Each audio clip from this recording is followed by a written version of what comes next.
دلوقتي بعد ما عرفنا وسمعنا ان احمد الشيخ هيمضي للزمالك، وقعدوا اتفقوا مع مدير اعماله وخلاص اتفقوا على الفلوس وكل حاجة.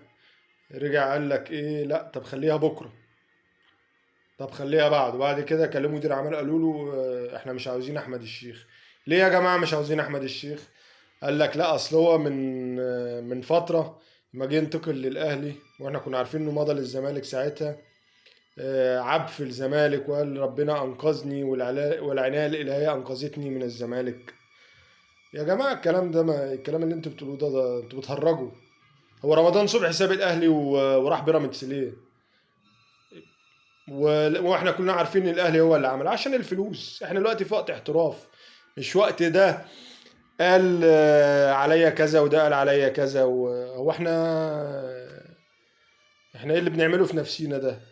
الراجل المدرب قال لك انا عاوزه هيفيدني، وبعدين لما يجي خلاص الزمالك ويمضي هيبقى ولاء للزمالك خلاص، يعني ما فيش اي مشكلة. لكن احنا بقى ايه؟ بنطلع حجج ونضيع اللعيبة المهمة، وفي الاخر نيجي نقول الزمالك ايه مشاكله. ما احنا لازم يبقى في كل مركز بديلين واتنين وتلاتة. هو احنا ما احنا شفنا اللي حصل لنا في افريقيا، البطولة ضاعت ليه؟ وبعد كده الكاس طلعنا منه ليه؟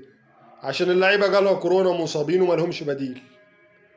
صح ولا انتوا مش معايا؟